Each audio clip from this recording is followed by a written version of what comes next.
How's it going, everybody? Brian Alvarez and Dave Meltzer here, Wrestling Observer Radio. It is April 26, 2018, figure4online.com/wrestlingobserver.com.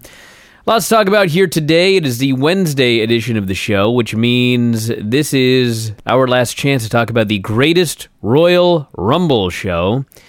Coming up Friday, 9 a.m. Pacific, noon Eastern, 10 matches, 5 hours. Going to release it on DVD. Maybe longer. That's right, maybe longer. Who knows how long this could go? Because they're by normal traditions, there's going to be an hour intermission. Because they have a prayer hour which would take place in the middle of that show. Really? I wonder what they're going to do about that. I don't know. We'll see. It's quite an interesting thing. Well, let's talk about these matches here. Greatest Royal Rumble. I'm not really interested in the matches. I'm more interested in the matches are, I think there's really nothing to the matches that we haven't talked about. We've got the whole card, but it's just very interesting. I just like when I watched Raw and SmackDown and 205 Live this week, and the way they would like break into the shows in the middle of the matches to show those commercials over the beautiful city of Jeddah and everything like that. And just everything, it's leaving a bad taste in my mouth. I mean, I know what the gig is and all that, and I'm not that upset about the women. I mean, about the women not being on the card because that's just the tradition there. I think it's completely hypocritical of the company to be proclaiming themselves, leaders of the women's revolution when they're, decades behind, or we're decades behind. I won't say they're decades behind now. They're years behind now, but they were decades behind until a few years ago. Pretty much everybody else in sports and entertainment. But by saying that and proclaiming that, you kind of have to live up to that, and I think that they don't hear it all. And so, but that's wrestling. I'm not surprised about that, and that's just wrestling. I mean, I didn't take it seriously when they say it, but I think they have no right to say it anymore. I mean, I don't know if they ever did, but they really don't now. But if they were just running a wrestling card there, like UFC ran a show in Abu Dhabi, and Abu Dhabi purchased 10% of the company and spent, I think it was $175 million to buy into the company. So they got $175 million in cash. And in exchange, they didn't really have to do anything. It was silent partners, and it was, it was money they could use to build the company, and they were allowed to use their ring girls, even though, so they pushed hard enough that, not that, using ring girls is some great, thing, but they did push to have their authentic show, whereas the other companies that went in there, did not. So they got more, but whatever. But the whole thing is I didn't have to hear them breaking in and telling us about the beautiful city and blah, blah, blah. And Saudi Arabia and Abu Dhabi are two different countries, and Saudi Arabia's got a lot more problems in a lot of ways. And they're a lot more behind the times in a lot of ways, too. And I just, just the whole thing of what WWE, tries to promote, and then who they get into bed with. And granted, it's a lot of money, and it's more money than most people should turn down. They can afford to turn it down. If it was another company that couldn't afford to turn it down, I would just go, hey, you can't turn down that kind of money. WWE can. But I think that in the big picture, if that was all it was, and they just were doing a card there, and we would watch a card, and they would promote the card big. I don't mind the promotion of the card itself at all. But this is not promotion of the card. This is promotion of the country and the place, and they send their wrestlers there to tweet about how wonderful this place is and all that. And it's like that, even when WCW went to North Korea, WCW did not push it anywhere close to this level. They did do a pay-per-view, which they didn't push anywhere close to this level. And the wrestling aspect of it, that's not to their credit because you're supposed to push your own product. But going there and being part of this giant show, WCW didn't push it this hard, and they certainly didn't push how wonderful North Korea was for having them there and do these commercials in the middle of the matches and treat it like it was a WrestleMania or a Starrcade, even though it was actually historically bigger than any Starrcade in many, many ways. So I just kind of look at that, and I just felt like it's it's very much a propaganda thing, and that's what. And I don't know. You know, anything's for sale, and obviously in WWE that's the case, but doesn't mean I have to like it. So that stuff I haven't really liked. You know, I don't mind they're doing the show, like I said, and you know, obviously I understand the customs there, and you can rationalize anything you want. I've seen people there. I've seen, you know, Paul Levesque with his, you know, if we don't go, but I still find it hypocritical that a company that goes on and you know, pushes Black History Month and tries to teach people history lessons during their show, which I like, and I've mentioned that before, then goes to a country that is like if we were behind, and we certainly were in my lifetime, and which is really scary how badly minorities were treated and still are in our country. Our country's far, far, far from perfect. And there's a lot of stuff that's very distasteful here. But this stuff is hundreds of years behind our times, and going there and, you know, putting them over, you know, I think there's a large degree of hypocrisy in all this. Somebody had a question that came up a couple of days ago talking about the women not performing here on the live event. And the question was basically, when WWE programming airs in Saudi Arabia, do the women's matches air? I don't know how big I don't know the answer to that. They probably do. So it makes no sense if you think about it, because it's like, what are you protecting people from? I don't know what airs and what doesn't, because I don't live there. I also had somebody, actually, I guess it was asking about it was on our board. There was some comment. I mean, even I also want to bring up even the segregation of seating.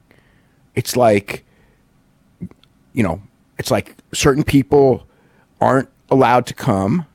Certain people are allowed to come and sit in certain places. Some people can only get bad seats. You know, it's just, and again, that's just their culture, and that's not WWE, but it's still, the fact is they are performing in front of that kind of an audience. You know, in 2018, you know, and this, you know, it did happen in some places in the United States in the 50s. By the 60s, it wasn't happening, I don't think, anywhere in the United States. So they're, you know, again, 50, 60 years behind our country. And I'm not trying to say our country's great, because our country has a very ugly past when it comes to this. Very ugly. But again, you know, it's like, I don't know. I just find the whole thing to be very hypocritical, to do this in, you know, past, you know, again, if you're just a wrestling company and that's all you are, and you're not making any political stuff on your television, you're not trying to associate yourself with certain movements on television, and you're just going there and you're just getting money, that's one thing. But WWE is trying to present itself as something more than a wrestling company, and to be socially enlightened. And when you do that, you have to live up to it. And they want to do it, and they want the good from doing it, but they don't want to live up to it. They don't want to, well, if we're getting money, what can we, you know, we're getting money. What can we do? It's like, you know, if you're a broke company, I would say, well, you got to do it, and you got to hold your nose and do it. This isn't holding their nose. This is promoting them like crazy, taking the money, and not even holding your nose doing it. So that's my issue with the whole thing. Well, you have any predictions for the show itself? No, not really. I mean, obviously the Lesnar thing, it all depends on what his contract situation is. If this is his last big show, then obviously he's losing. If he's got another show, then they can change, and they can always negotiate the contract while they're there and extend it to another show like they did before. So who knows what they're going to do when it comes to that. I mean, it's all up to Lesnar and the contract when it comes to that. And then, although if Reigns loses again, I mean, come on. And really, that WrestleMania loss to me just took all the air out of this program. Like I said, I just felt watching Monday that this thing had passed its peak. And it's like, how excited can you get when you've had all this build up for this one big match, and then the babyface not just loses, but loses clean. I mean, how do you come back from that? Well, he's going to beat him at the next show, but it's like, you know, and maybe he'll get a big pop because like I said, in a lot of countries outside the United States, Roman Reigns is very popular because not all countries and everything, but in a lot. So maybe this will be one of those cases. And if nothing else, the crowd that would normally boo him is going to be so far away. I mean, I saw the seating chart, and I know that it was said that they had 10,000 tickets for single men in that building. But when I saw that seating chart, it looked like a lot less. It's only like the corners of the upper deck. I mean, it's really limited how many seats there are. So it's a lot of people who are either, you know, who are somehow getting tickets, or they're paying $5 for tickets or $3 for tickets. Well, actually, it's $5. Was it $2.67 and $5.34 are the ticket prices, and $2.67 and $5.34. Yeah, we're not talking hundreds of dollars here, right? Except for the VIP section, which people can't buy. What? Which people can't even buy. With the VIP section? Yeah. Yeah, I don't know if people are allowed to buy it or not. Or I was told flat out that you could not buy those. Like those are for the VIPs. Yeah. So essentially, that's and I'm sure that there's, you know, the way the tickets were sold, it was like there were tons of tickets left one day, and then the next day every ticket is gone. You know what I mean? That's really, I've just never seen tickets go like that before, where all of a sudden just, you know, there's tons of tickets left, and then the next day, oh, the whole place is sold out suddenly. You know, so I'm sure, you know, whatever, the building's going to be full. I mean, there legitimately are no tickets left, but it's just intriguing how that happens. But again, like by saying that, the point is that this is not going to be a building of hardcore fans, so it may be like the simplest of babyface heel stuff will work, in which case Roman Reigns, as long as Brock Lesnar plays heel, you know, Roman Reigns may be a super babyface because most of the people in the building don't know who Roman Reigns and Brock Lesnar are to begin with. And the ones who do are sitting so far away that their noise probably won't even be picked up on when we watch the show.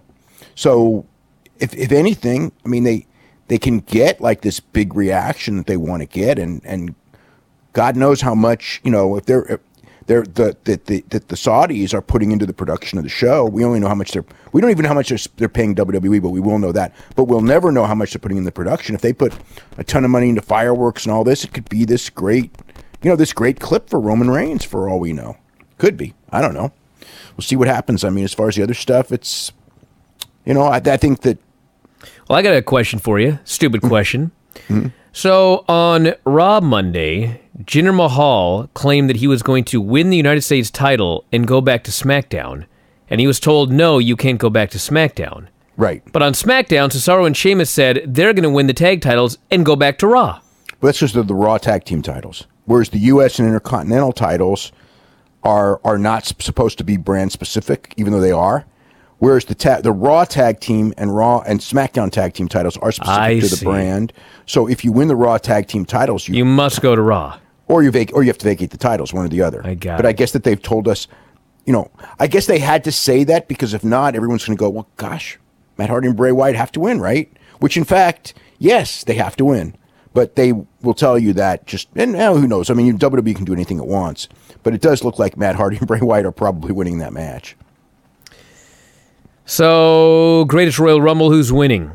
I have no idea. What's your prediction? Prediction on who's winning? They could do Daniel Bryan, I suppose. That would be a big reaction. It would shut people up for a couple weeks, you know, considering how he's been booked. Heading into his match with Big Cass. Yeah. You know, I mean, as far as you in theory, you know, I mean, I could see him go with like, you know, like some. I mean, the idea probably should be a babyface winning, and should be somebody that they're ready to push to the top, which is interesting because you've got. I suppose if you know, you could put Strowman over and then put him against Brock Lesnar if Brock Lesnar's staying for another show. You could. That's an easy one. You could, I don't know. I don't know who else you can. There's, you could put Daniel Bryan over. You could put Samoa Joe over. I mean, you could put anyone over. It's. I don't even know how much it's going to matter. But I mean, logically, you want to put over somebody who's going to headline a pay-per-view in May or June. Because why waste it? Why waste the win, right? But they may just waste the win. Who knows? Is this like the first Royal Rumble in like decades where literally anybody in this match could win? Well, Zack Ryder's not winning, even if he's. I don't think Zack Ryder's even in the match because he didn't fly there. Tweaked his knee. Yeah, but I mean, Goldust or Carl Anderson or a number of guys, pretty much of the 50, probably 42 of them can't win. But what I will say is that usually at the Royal Rumble, there's usually only a few people who can win, and most years it's very predictable who's going to win. And this being this kind of a show, and we don't know where they're going because there is no WrestleMania coming up.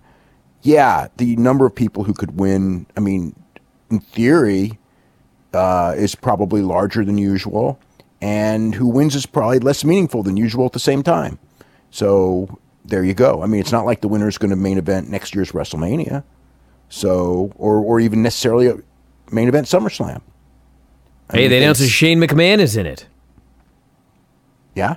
So I know a lot of people are in it. I was just mentioning because we talked about it Monday how weird it was that he was not mentioned. And then they meant, I mean, I don't know why. The next day. I guess because he wasn't officially added yet. They didn't want to mention his name. But we already knew he was in a week ago. I know, but they hadn't made it official yet, so. So why didn't they just say it on the show? That just doesn't make sense. I have no idea. Why would you wait till why not announce it? It's not like I mean, what's the purpose of waiting an extra day for an announcement of something that was already announced anyway a week ago? I just think that they, there's a lot of stuff going on, and probably whoever scripted the promo wasn't thinking, and nobody else thought, and then they were just going like, oh, Daniel Bryan's in this match, and he doesn't like you, and I don't like you, and what about Shane? Oh, they probably just. There's so much going on and so much that they have to build that easily things like that could slip people's minds. And I think that's all it was, is it slip people's minds. All right, let's talk about SmackDown here. Yeah, that was a show. Nakamura is good as a heel. I like how they're booking him. As far as other stuff, obviously it looks like they're doing something with Randy Orton and Jeff Hardy. So so I don't get this at all. Okay. So, Shelton Benjamin was going to wrestle Jeff Hardy. Jeff Hardy comes down the aisle. He's halfway down the aisle, and Randy Orton's music played. And Randy Orton walks past him and takes the match. So it's like, okay, so if you are supposed to be in a match, let's say me and you are let's just say me and you. Let's say I'm supposed to wrestle Shelton Benjamin, okay? And then I'm walking to the ring, and your music plays, and you start walking. If I stop and you walk past me, does that mean now it's your match? Well, what this was playing off when they did the same thing last week, and we didn't understand it last week either. No, last week it was supposed to be this big surprise. I know, but they still played the guy's music, and he was on his way down to the ring, and then the same thing happened. Yeah, but last week it wasn't. Last week when it was done, it looked like it was done to be like a surprise to the audience, a surprise to the opponent. Because like when Jeff Hardy passed Randy Orton, it looked like Randy Orton was in on the gig. It wasn't like Randy Orton was mad at Jeff Hardy. It was just like, how we fooled you. Whereas this week, it was very clear that Jeff Hardy thought he had a match. Randy Orton went in there, and him and Randy Orton are like, making eyes at each other like, you stole my match.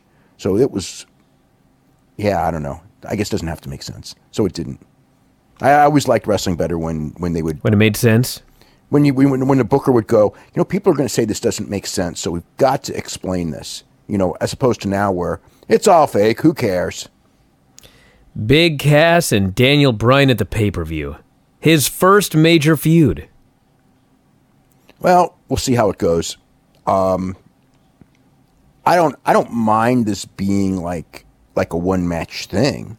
If Daniel Bryan just, beats him and has a decent match with him, and it builds him for something else. I don't mind that. Like I was saying with Miz thing, I don't mind him wrestling Miz. I just don't want him mired down week after week and month after month with these mid-card guys.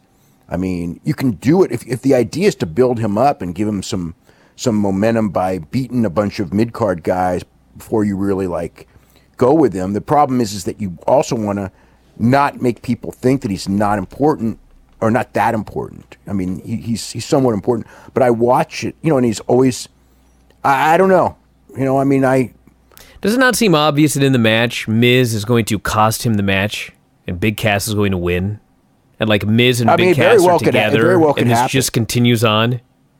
It very well could happen. It depends on how it's done. I mean, that's not necessarily a bad thing if it's once and then he gets his revenge down the line, like, really quick. But yeah, I mean, if it's, I have to wait and see how it all plays out. I don't have a lot of confidence in it. It's not like I'm saying, oh, they'll be okay. I actually believe that in 4 months that they won't kill him because they can't kill him. I mean, we've already seen that. They booked him in a way to kill him. Remember when he first got over, how bad they booked him? I mean, they booked him really bad and he still ended up getting over. So it's not like I'm sitting here going, oh, they might kill him. It's like they can't. But will they get the most value out of him that they could? I have always thought the answer is probably no. And based on what I've seen so far, I'm pretty confident that that's how it's going to turn out. We'll see. I did think that Big Cass was pretty good on the mic. Yeah, he did a good job on his interview. I mean, but he's Big Cass. He's never done anything. And, I get the idea that he's tall and has a good look. So he has potential, but isn't that that's like 1990? Who was the last? Okay, let's go. Who was the last guy who was tall and good looking, and they pushed like crazy, who actually got over really big in WWE? How tall is tall? What's our cutoff for being tall? Our cutoff. Well, I mean, Braun, I suppose you could say. But I'm talking more tall and good looking as opposed to a monster, and who's being pushed because they're tall and good looking. So I would say when it comes to tall, I'd say Hogan height. So let's say 6'4.5" or more. No, let's say 6'6" or more because 6'4.5" isn't super tall. I mean, let's Baron Corbin and up. So 6'6" and up. Oh, let's see. Great Khali? I don't know. Who is it? Who's it been? I believe the answer is... Well, you got to try, you see. The answer... Oh, they've tried with everyone. I know. And I think isn't the answer nobody? I mean, the closest you could come... The closest would be Randy Orton, who's not near 6'6". No. Randy Orton is really tall, but and all that, but I don't consider Randy Orton isn't so tall that's like the only reason he's pushed. Plus, Randy Orton's a hell of a wrestler. I'm talking about like a tall guy who's got nothing going for him but being tall. Okay, I would say that the closest you could come is Kevin Nash, who was over. That was 1995. Okay, he was over to a degree, and it was 23 years ago. But that's the whole point I'm trying to make here, is that it's like you go with these axioms, but in fact, in real life, I mean, this guy's got great size to be a star, and he's got a great look to be a star, except nobody his size with his look has ever been a star to that great of a degree, whereas guys Steve Austin or The Rock, or all of these guys who are 6'1", 6'2", John Cena's 6 feet even probably, Dwayne's probably 6'4", Hogan was 6'5" at his peak. There are guys that size that have been megastars, but when it comes to the real tall guys that have been stars, I mean, the ones who really stood the test of time as far as tall guys that really were drawing stars. I mean, you got Undertaker, and you got Andre the Giant,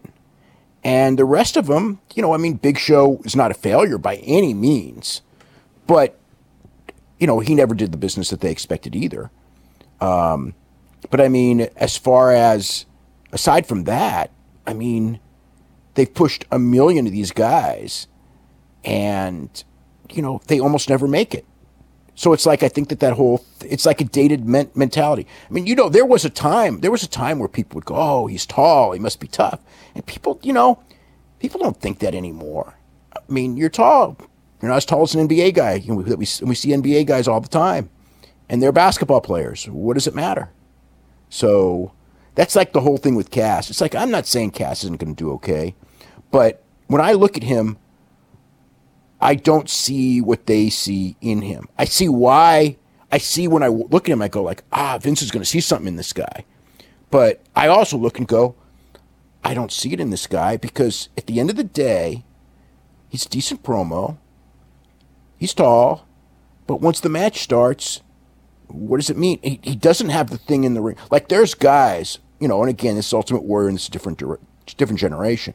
But Ultimate Warrior, the reality was, as limited as he was in the ring, people got into him, and you could see it, and all that. I don't, you know, when Cass comes in the ring, do the people react like Ultimate Warrior? They don't at all. They react like, oh, there he is, and then in the match goes on. I always seem to remember it was like average or less. When he worked with Big Show, remember, those matches, people didn't give a shit at all. Two giants, they didn't care. So it's kind of like Cass needs to prove something. And granted, with Daniel Bryan, maybe Daniel Bryan will have the key to unlocking Big Cass's enormous charisma. You know, I mean, and he may. He is very good. But it's like, I can see why people look at this and just go, ugh, you know, it's freaking this below average guy who, before he hurt his knee, was in this feud with Enzo that was a really awful feud. Granted, it was booked to be awful. Then he was in a feud with Big Show that was a really awful feud. Then he hurt his knee, and now he's back, and now they're putting him in there with Daniel Bryan, who's, you know, should be the hottest guy in the company right now. Whatever. There you go. 205 Live. It was a gauntlet show for the championship. It's typical. The matches are really good. The story, they tell a good story. There's nothing I can say bad about it other than thousands of people left when the show was going on, and the people didn't care, and they were hitting their big moves, and occasionally if you did a really acrobatic move, the people would kind of care, but they didn't care about the matches. But, you know, they had a nice little thing. They had TJP, TJP is an awesome wrestler. I mean, if you watch him, he is just, he does everything right. He can do any style practically. He's just really a great technical wrestler. And, you know, he's not over. Nobody reacted to anything that they did. All right, so let me ask you this question. What the hell's the plan here with 205 Live? Because Hunter took over, and like exactly one time they did something on Raw since then. You never see them on Raw. You never see them on SmackDown. Never. I mean, it's basically like main event now. I mean, why would people not leave? They don't. I mean, if you're not watching 205 Live, I mean, let's say you watch Raw and SmackDown, and you go to a SmackDown show, and the 205 Live thing starts. You don't know what's going on. No, because, and again, the number of people who actually watch 205 Live on the network, yeah, the super hardcores do, but that's it. So what's the idea of promoting this and growing it? I mean, they vanished. Well, if you want to promote it, you should do matches on Raw, except that those matches were hurting Raw's rating. Well, why don't you draft those guys to SmackDown? Why? I mean, okay, here's the thing. I mean, they're on the SmackDown brand anyway. If you're buying tickets for SmackDown, I mean, you're more likely to know the guys if you're a SmackDown viewer. You know what? I think that, you know, we've all said from day one that there was the problem of stigmatizing these guys. And I think that it's proven true. Because some of these guys, like, look, Drew Gulak is great. He can do a good promo. He's a great worker in the ring. Cedric Alexander's a very good worker. TJP is an excellent worker, but it's also, I do realize that his style and his look and everything like that he's going to be harder to push. But Cedric Alexander's got a good physique and he can work like crazy. Gulak is a great promo guy, which is a big part of the business today. I mean, and if those guys were put in programs, I think, you know, I'm not saying that these guys would be top guys, but I think that they would be okay if they weren't stigmatized. So what I think has been proven is that the 205 Live experiment of separation, it's separate but not equal, and it hasn't worked. I mean, I suppose you could do what we advocated from week one, and I have no idea why they don't, which is put them on first where the crowd's hottest. Give them, you know what I mean? And if nothing else, the crowd will react better to them, and the crowd won't walk out when they're in the first hour as they will when they're in the third hour. And if any, at least that's an improvement. Why they don't do that, I have no idea, because they call it 205 Live, and that's probably your answer. That's remember when it started and we were just going like, give them 5 weeks, they're going to put it on first? Well, it's been months and months and months now. We were more right than we expected to be, because I expected that they would have tough times with the crowd and keeping the crowd and all that. But did I expect it would be dead week after week after week, completely dead? No. I thought it would be muffled and not good and be better off presented in a different way. But, the thing is, if you're going to put them on first, then they have to be Raw branded guys, because you shoot the angle on Monday and then you open the show with them on Tuesday. Right? What do you mean? Well, the idea is you shoot an angle on TV to make people watch 205 Live. Well, they stopped doing that a long time ago. Okay, but you should be doing that, because right now, without promoting them on either of the A shows, nobody cares at all about 205 Live. Yeah, for the most part, they don't. So you can either have them on Raw to shoot angles for Tuesday where they open up the show, or you keep them after SmackDown, but you put them on SmackDown and you shoot angles and matches on SmackDown to lead to 205 Live after SmackDown. Yeah. Or you could just put it on live an hour before the show instead of after the show, and you could put them on SmackDown after, shooting their angles for next week's show. You could do that. Yeah. There's a lot of things you can do. Why they continue to do the thing that we already know doesn't work? They got bigger fish to fry. It's not, let's face it. No matter what, if these guys don't get over it, isn't like, it's not that, it's not a tragedy for them. But it's tragedy for the guys. Those poor guys, like some of which, I know Tony Nese, who's like a real good wrestler. There's something, he's very cold, personality-wise. I watched him, and it's just like, when your whole personality is about your abs, you're not going to make it. When you count 1, 2, 3, 4, 5, 6, 7, 8, and that's your whole gimmick. It's perhaps slightly better or worse than that old Juice Robinson gimmick that we hated. And you know what I mean? It's like some gimmicks are just really bad, and that's unfortunately one of them. He's technically a good wrestler. He looks great physically, but he needs to change his personality or something like that.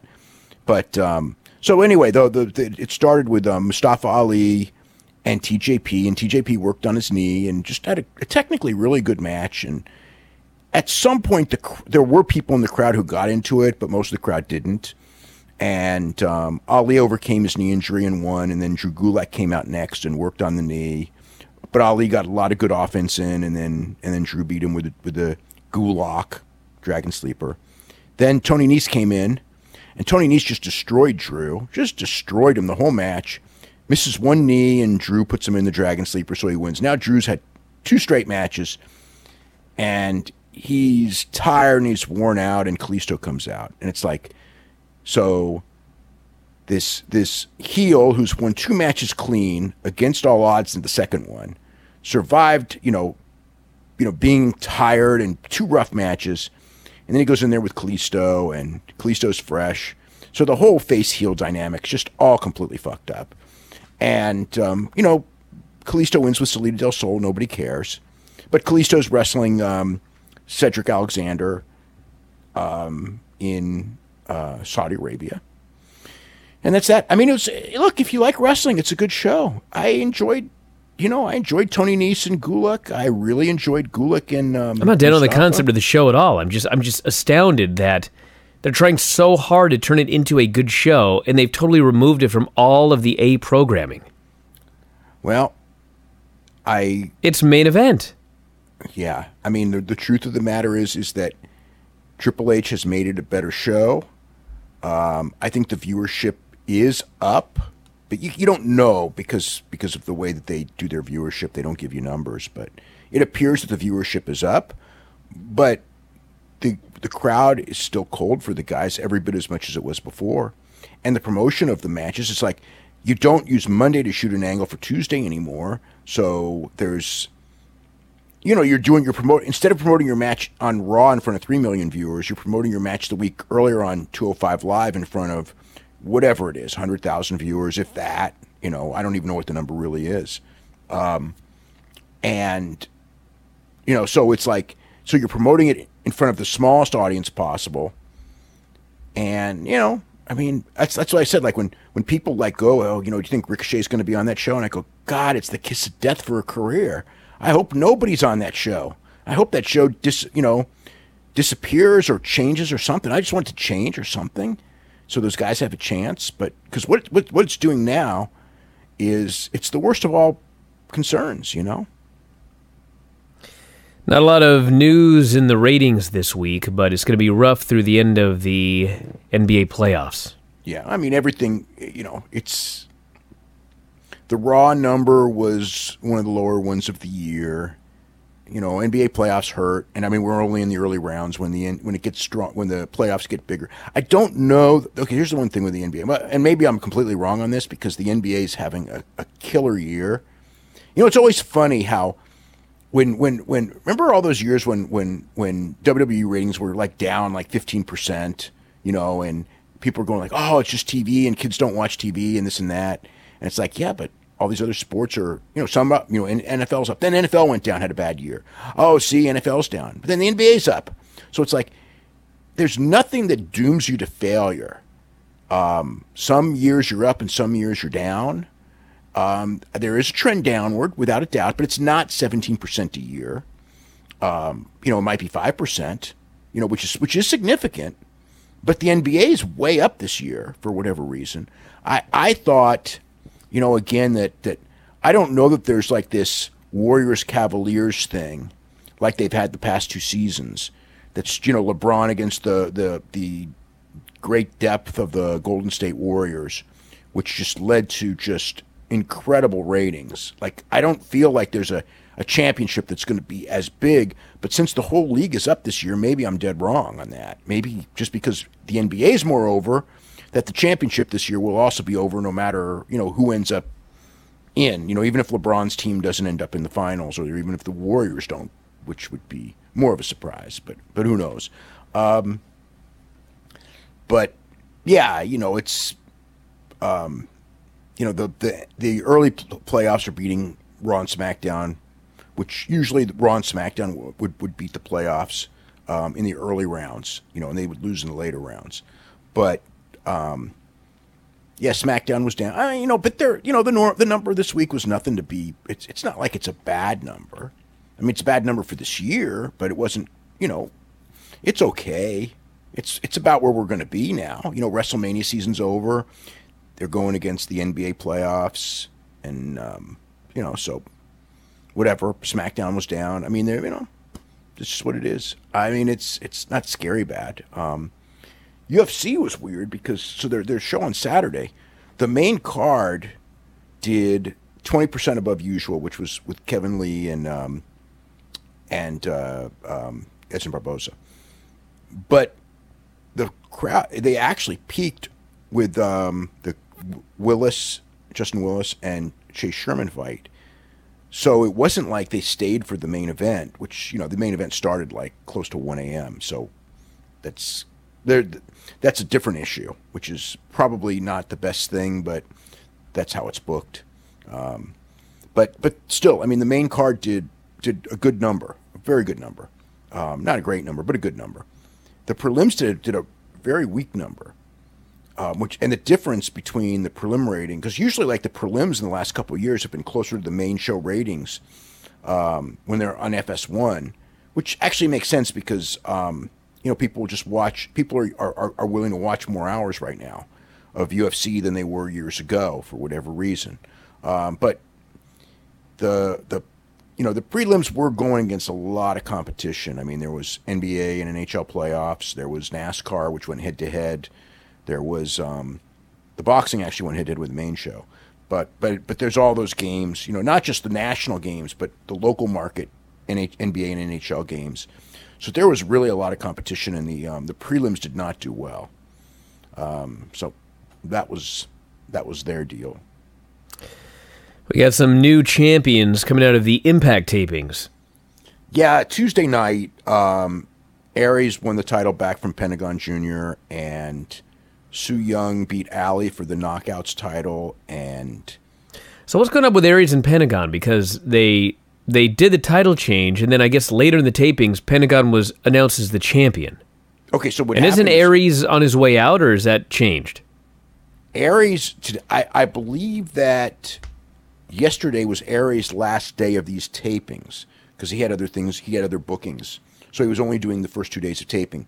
So they taped the whole Aries Pentagon stuff yesterday because it was the only day, but it's going to air much later. So it's not like it's going to be, like, even though it was, Pentagon only held the title for like, 2 days, it'll be like, months or something. I don't know exactly what show it's going to air on. I see. So they taped the Aries thing first, and then Pentagon is going to be champion at the tapings for the next. Well, I don't know how many weeks it could be until the end. For all I know, it could be till the end of the tapings. Now the show, it won't be quite the end because when the pay-per-view, I mean, they have to get Aries as champion because when they start building the July 22nd pay-per-view, and granted, July 22nd, still several months away, but the July 22nd pay-per-view will be Aries defending against the winner of a match that will be taped maybe tomorrow. I'm not sure what day. We're running out of days. So I think it's tomorrow, which would be between Eli Drake and, God, who's the other guy that Aries is going to be possibly facing? Hold on. I think I can find that out pretty quickly. Hold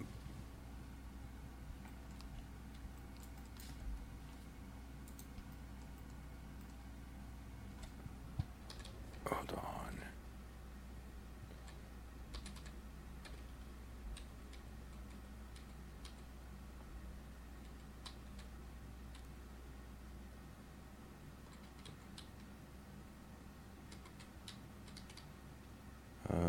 Moose is the other guy. So Moose. Eli Drake and poor guy's gonna think I forgot him. Eli Drake and Moose are having a match, and the winner faces Aries. So that's the next main event. So it's since Moose, well, I mean, it could go either way, but I would presume that means it's Drake. They push Drake really hard anyway on all the tapings. So Drake beat Scott Steiner. So they broke up their team, and the tag team titles are now held by Andrew Everett and DJZ. So they beat Steiner and Drake, and that's when Drake and Steiner had their split. So that's the new champions. So besides the WWE documentary, there are some other Bruno documentaries, and I guess you've seen some of them. And tell us about them. Where can they be seen? The Philadelphia one, I think I put the link in the Monday update. I watched probably almost all of it, and I mean, it's good. I don't think it's as good as the WWE one as far as entertainment goes. I mean, it's more Bruno just talking for 2.5 hours, going through different stages of his career with his different stories. A lot of old time stuff and a lot of older clips, and a lot of stuff on, why he was mad about wrestling. And I mean, very much. I mean, it's interesting as I've, been in doing my studying on everything. He really was. I mean, I remember from, I talked to him for years, but he was really negative on wrestling. And I mean, which makes the going back there, it makes that, when you watch what he said and then you see him go back, it is kind of weird, more than I thought it would be. When I actually watched the stuff before and reading the quotes and everything like that, where I don't want anything to do with this business. I'm embarrassed by the business and everything like that. And, and I mean, with such passion, the way he said it, and I know where he was coming from. But I mean, it's just interesting to watch. It's still interesting to watch. But the Philly documentary is pretty good. The Pittsburgh documentary, which surfaced on YouTube just today for the first time, I have not watched it other than about the first few minutes, and it's really, I mean, there is wrestling in it, but it's really more about. I mean, I think what was interesting is that you had a lot more about his family and the period when he lived in Italy and his older brother and sister dying, and just more of the what happened when the Nazis occupied Italy. Italy during the war, and the different things like that. So it's different. People who have seen it have told me it's really, really good, but it's not as much wrestling as you might expect from a Bruno thing. And it's not. It's really about. It's almost more about the mother than him. It's really interesting. The one thing when he's talking about, and he talked about this with us before, was how when he lost the championship to Koloff, and then he started freelancing, and he would work, he worked a lot around Pittsburgh so he could be home. Then he would he would go to St. Louis or San Francisco or Indianapolis, Detroit, Japan, whatever. He was going to different places. And he said that he ended up making almost as much part-time as he was making full-time because he was only working when he wanted in bigger cities and everything like that. But he had lots of time home. And he said that's why it was really hard for them to convince him. That's why they had to make that sweetheart deal to get him back, because he said he was just loving life because he was home all the time. He was making good money. And, he would go every day. There was one story that I read from a neighbor of his mother's, and that he would go there every day for hours. And they would talk about how he'd go there, he'd be all dressed nice, because he always had dressed nice in public. That was just, because he thought it made wrestling look good when you did that. And he was how the neighbors were all, what a nice guy and everything like that. And he would go there every day. He was like a guy who was, whatever, in 36, 37 years old, and he'd go for hours every day just to hang out with his mom. And then he'd go home and hang out with his wife and his kids. But every single day he went there. And up until, really she passed away in 95, he was going there every day. That's something. I saw Lance Storm said that they should probably name Mother's Day after her. And I'm not so sure he's wrong. I think he's probably right. Nick Newell. He's going to get a fight on Dana White's Tuesday Night Contenders. So, I've seen a lot written, and a lot of people really wanted him to get into UFC, and I'm not as gung-ho on this. Look, if he goes on Tuesday Night Contenders and they put him against a decent guy and he wins the fight convincingly, yeah, he deserves to go into UFC. Okay. But he's a phenomenal fighter. But that doesn't mean because you're a phenomenal fighter and you're a great story, and he's a great story as well. But those both don't mean that you're ready for UFC competition. Now, granted, I'm sure for his weight class, he is far, far better than CM Punk. But he's not as big a star as CM Punk. It's not like he's going to make a difference. He was in World Series of Fighting. I guess that him and Justin Gaethje were probably the most famous guys, but it's not like, he'd be on and the ratings would be any different. He was just, and, the idea of a guy with one arm. I saw the Justin Gaethje fight. It was on NBC, and it was sad to watch, very sad to watch. And it had to, if you watched it and you were watching NBC, and all of a sudden you see these fights and they're building up this championship fight, and you see Nick Newell just getting destroyed with one arm, by this great fighter, Justin Gaethje, who's just sitting there not wanting to do this. You know what I mean? It's like he's not wanting to hurt this guy, and he's you know what I mean? But it's a fight, and he's hurting this guy, and you can just see he's not wanting to, but he knows he has to, and it's just not a comfortable thing.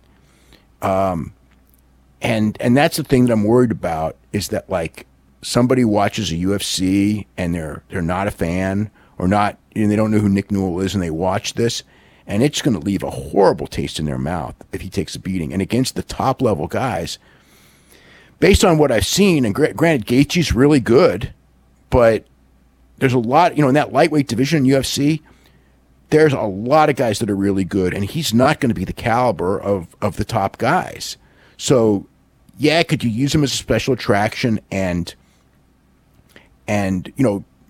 give him special opponents like you would do with CM Punk, and he could win. He could probably beat a lot of those guys because he can beat he can beat a real fighter, but he can't beat. I don't know that he can beat a good UFC fighter. And it's a feel good thing and all that. Yeah, you can do that. That's a feel good thing.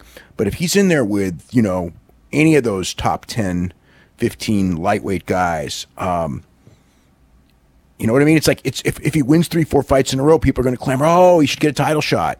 And it's like it's just it's a tough deal. It's a really tough deal. I mean, that Gaethje and Nick Newell fight. I watched it with Antonio Thomas, Tom Matera, and it's like, and he's buddies with him, So it's like, and Newell's buddies with Kurt Hawkins, and he's big pro wrestling. Got a connection with pro wrestling, and I mean, it was like, I'm watching it with his buddy, and it was just sad to watch. You know what I mean? It's like you want to. I mean, it's not. It's just that's the thing that I worry about with it. It's like I know everyone's like so gung ho. It's so great to get him in the UFC, and it is like it's like again. I if I was like running the UFC, I probably would give him a chance, but I'd be very protective of his opponents. But I'd be really worried at the same time because it's not a good look. Unfortunately, none of this is his fault, and it's not for a lack of training and everything like that. But I've just read a lot of stuff, and I'm going about Newell and people like championing him and really like Dana White's got to let him in. It'd be terrible if he didn't let him in. And I'm just thinking like you're not seeing the big picture here of the average person watching this. If he's in a fight with a real guy, it's not a pleasant thing to watch. Jump into the mailbag here, mailbag at WrestlingObserver.com. This person wants to know if you have any idea if the fans who were chanting for Roman Reigns on Raw were plants. It seemed bizarre. There are fans who like him. I don't know. I mean, it could be. I don't know. I mean, it wouldn't... Well, hey, believe me, it wouldn't shock me at all. This person here says, since you had to put down $25,000 deposit to become the NWA World Champion, does Dave know if the champions got interest on that money after they dropped the title? I believe the answer is no. This person here says, you've asked that question a million times. Why is Impact not making their pay-per-views available on the GWN streaming service? They would have had my $10, but instead they wanted $40 for the pay-per-view. A lot of people complaining about the $40 TNA pay-per-view, I've noticed, because WWE has conditioned people do not want to pay for pay-per-views. I mean, I don't have it's a business decision that they made. I know Ring of Honor, with their streaming service, if you paid the premium price, you get the pay-per-views for free as well, or for free, but, as part of the deal. So they just chose to, that was the decision that they made. I don't know, we could look at the economics of it later if we could get the real numbers. I know it's funny because before $40 was just the price that you paid for a pay-per-view. Now people are balking at it. Yet, I don't know. I don't know what. And it is interesting because I don't hear people complaining about the Ring of Honor pay-per-views, which are $35. I've heard people complain at Ring of Honor pay-per-views for being $35, thinking that it's too expensive. I will say this though. I mean, as far as the responses that we got for this show, were way above what Impact pay-per-views had done for a long, long time. Yeah. And the reason is because, more people are watching the TV and the product's better. So when that happens, more people are going to buy, regardless of the price. I mean, the price, I don't put it this way. If you are a fan of Impact, and you want to see the show, you're going to watch the show. If you don't want to see the show, even if it's free, you're not going to watch the show. The people who will watch it for 10 and not 40, and they exist, but are there 4 times as many of them? No, not even close. Spurs Sincere says, in a lot of cases, working a program or angle with Bruno Sammartino helped make somebody's career. Do you think Ivan Koloff, Stan Hansen, and Larry Zbyszko would have been perceived as big of stars or have had as many opportunities had they not worked a major angle with Sammartino? It definitely helped Ivan Koloff, but Ivan Koloff would have been, the rest of it, Ivan Koloff would have been as big a star even so. He was talented. He was great at his role. Being a former world champion for 3 weeks and beating Bruno Sammartino in that match, it was a big deal as far as when he came back to the WWF and worked with Bruno in '75. It was huge. They had a big success with that one, and he had success every time he came back to the Northeast because of the win. It definitely helped him in the Northeast. As far as did it help him in Japan, Florida, Georgia, he would have been his biggest star. Carolinas, he'd have been his biggest star in all those territories had he never even wrestled Bruno, because he was already he'd already become a star in Montreal. He was already getting big matches in St. Louis before he beat Bruno. He was already on the way. So, and I think Stan. Eventually, also, I would say the same thing with Stan, although it probably may have taken Stan a couple more years. Stan, it was interesting because, I actually just talked to Terry Funk yesterday, and, Stan went from being a guy in Amarillo who was, really green, and he was really green when he first wrestled Bruno, who was, really good athlete, big guy, good condition, but really green. And he, the Bruno thing, after the Bruno thing, they booked him in Japan. And because of the Bruno thing, not so much working, it wasn't so much in his case working with Bruno, but breaking Bruno's neck. And it was, a positive, of course, that, Inoki put him over really, really strong. But Inoki put him over really strong also because, he, in his, as far as his long-term career in Japan and everything like that, that was because of how good he was. So it might have taken him longer, but he still would have ended up in the same place, I'm pretty sure. He'd have ended up, as long as he ended up in Japan, he'd have done well in Japan. He was very suited for that place. Zbyszko never really, I would say if Vince Sr. had said, no, Bruno, we will not do this program, Larry Zbyszko is not main event caliber, sorry, we're not going to turn him, it'd have been tougher for him. I think he benefited a lot from it. But he didn't benefit as much as he could have because he walked out and there was issues there. And I never felt like, when I watched Larry Zbyszko in 1980, work with Backlund and with Bruno, and you watch those promos, and Larry was always a great promo, don't get me wrong, he's a fantastic promo guy.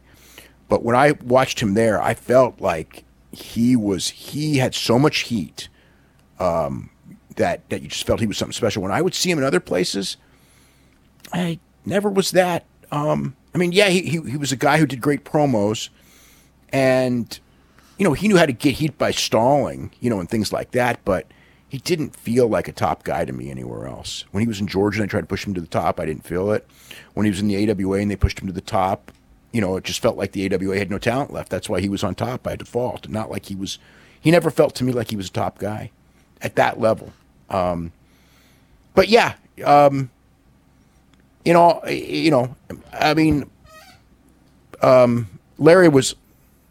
would Larry have gotten the main event push in Georgia without the Bruno thing? Probably not. I'd say probably not. Would he have gotten the big push in AWA without Bruno? A lot of that was marrying Vern's daughter. So I would say that, he was made champion because Vern wanted, his grandchild around. And he wanted Larry to stay.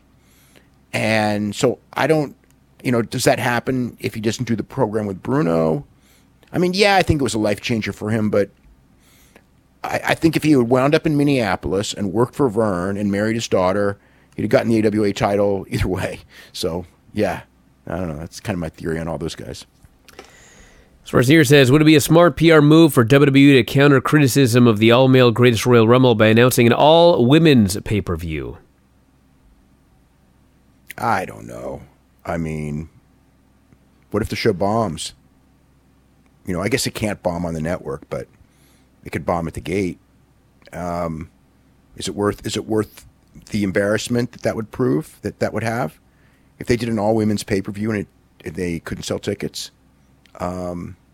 It's probably, I would say it's probably not worth the risk. I think it's more harm than good in that situation. This person wants to know why Brock Lesnar and Paul Heyman were not there for the Bruno tribute. Probably just a corporate decision that they wanted to keep them special and away from it. So they were coming out in the next segment anyway. They want, I mean, the one thing with Vince is that he has always, and I'm sure, a lot of it's Paul, but, and Vince is obviously listens a lot to Paul, but the whole thing is when the rules for Brock Lesnar are different for everybody else. And that's one of the reasons why Brock is special, is because he isn't booked like everyone else, and he's not everyone else, and he's never a face in the crowd. So even in a situation like this, now, could he have done it? Of course he could have. And it wouldn't have made any difference if he did, but that was just the way the decision was made. I mean, there's no right or wrong. And it doesn't make a big difference either way. And, of all the guys in that roster, I would doubt that there's anyone on that roster that has the emotional connection to Bruno that Heyman would have, because Heyman legitimately grew up with Bruno. That was the guy. He was there at the Garden watching all those Bruno matches. I mean, where the rest of them, like the rest of them are reciting stuff from a history book and bullshit, Heyman's like connection is real. So, and I know Heyman, obviously had a great respect for him. Everyone did. So, yeah, I mean, whatever. It was just a corporate decision. This person here says, when it became obvious that turning Stone Cold Steve Austin was hurting business, turning him heel, and the WWF did the angle before the Invasion pay-per-view where Austin turned back babyface and it got over huge, why did they turn him heel a second time in 2001? Don't ask me. He said to ask you. You told him to ask him on Twitter. Okay, so my answer is I'm completely baffled. I remember when it happened, I thought the whole time he was a heel, I mean, ratings were going down, merchandise sales were going down, attendance was going down. I mean, it was just like every freaking indicator. And I was just like, this is just such a bad idea. And then when they teased the turn and it got over huge, and it was like, it's fake, he didn't really turn. I was just like, this only makes it worse. So it was just compounding a bad idea. Some things aren't supposed to happen. I mean, I just remember, you could read back the issues every week because I knew about the turn in February after the Triple H match in Vegas. I was pretty much told to turn. So, and I just kept every week, don't do this. And I kept pointing out when he's head-to-head with The Rock and they're cheering him and not The Rock and he's the one they're going to turn. Don't do this. This is going to be a big mistake. I mean, it's like, I'm not trying to say I'm always right, but this one I was like, I knew it.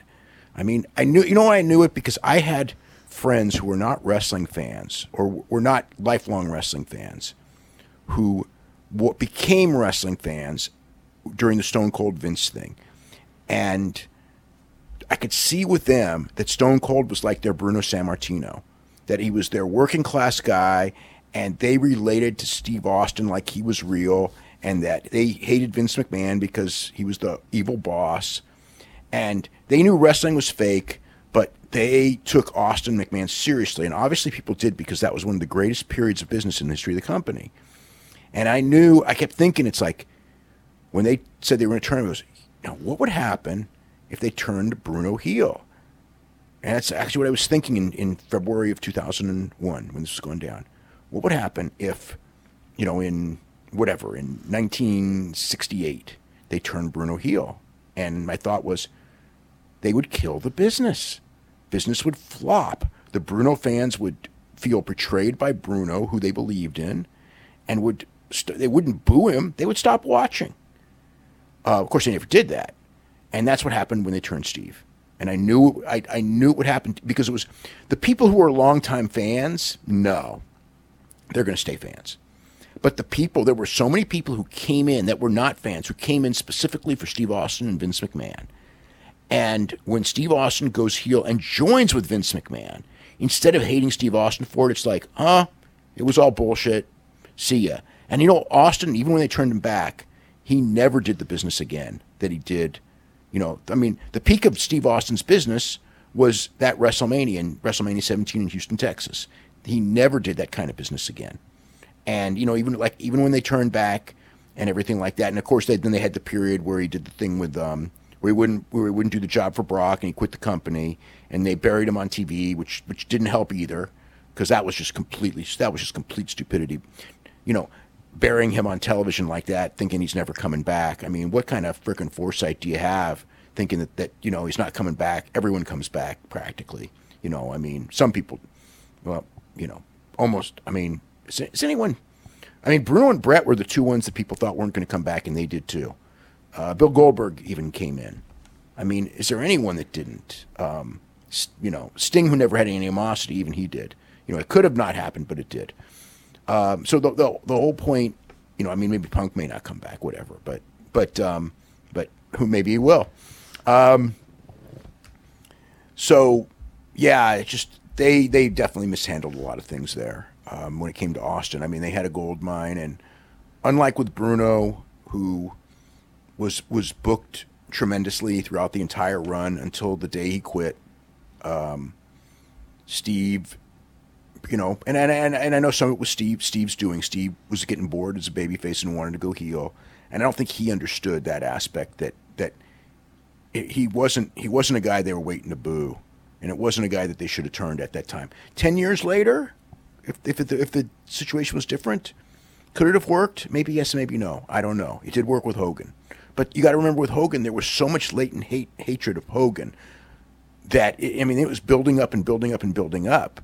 There was real hatred of Hogan out there. So turning him wasn't a bad move. But Austin, there wasn't any hatred of Austin at that time. They were going against the fans' wishes. And the guy who was carrying the company. It wasn't like it was The Rock who, when The Rock turned heel or turned face or whatever, it was just The Rock. Rock was a different kind of animal. The people were like, okay, The Rock's playing bad guy. Okay, The Rock's playing good guy. He's The Rock, and he's entertaining. Steve Austin had a deeper, a deeper thing in the gut of the fan base, which is why Steve Austin was the bigger star than The Rock as a wrestler, not in Hollywood, whereas Rock is a bigger star outside of wrestling because of he's more entertaining. But he was never as big as Austin as a wrestler, as a full-time wrestler, and it was just a mistake. That's all. All right, everybody. On that note, we're going to wrap it up for today. The New Observer is up on the front page right now, so head up there and check that out. We got a lot of big shows coming up over the next couple of days, so get ready for that. And that is it. We will talk to you again after a while.